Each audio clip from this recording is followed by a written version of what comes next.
Chapter 12, Gruff.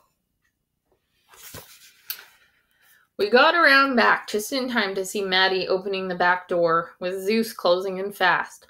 "Maddie, watch out behind you," yelled Izzy. It was too late. The door had already closed and Zeus had slipped in behind her. I yanked open the door and burst inside. Izzy was right behind me. At first, all I could see was Mr. Wigglesworth and Ollie in their favorite hiding place underneath the front table.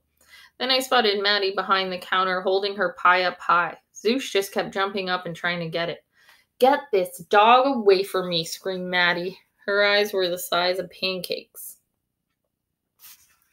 Zeus's bark was so loud that Maddie jumped. She lost her balance and her pie tumbled to the ground. Cherries and sugar crumb topping flew in every direction. The pie dish shattered. I thought Zeus would head right for the spilled dessert, but he kept barking at Maddie.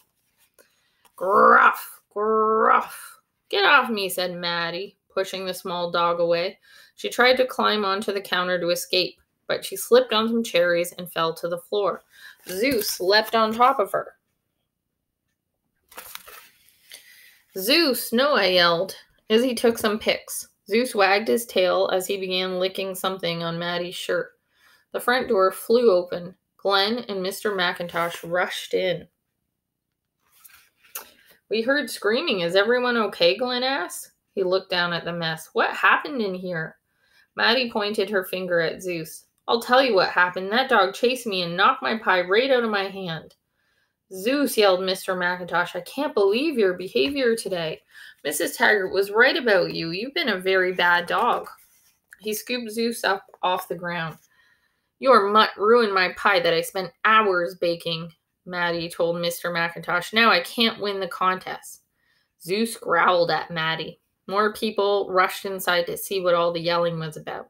Mrs. Hooper shook her head when she saw the mess. Mayor Jeff was there too, nervously rubbing his fingers together. Standing nearby were Donnie and Leon. Officer Wentworth had arrived too. He looked as grumpy as ever. "Zeus is my responsibility," said Mr. McIntosh. "I should have had a tighter grip on his leash. I'm sorry, Maddie." Maddie narrowed her eyes. "Well, I certainly hope you're sorry," she said. "You and your dog ruined everything." "I've got this mess cleaned up," said Glenn. He started brushing cherries, crumbs, and the broken pie dish into a dustpan when I spotted something, a flash of blue and a tiny pink rose. "Stop," I yelled.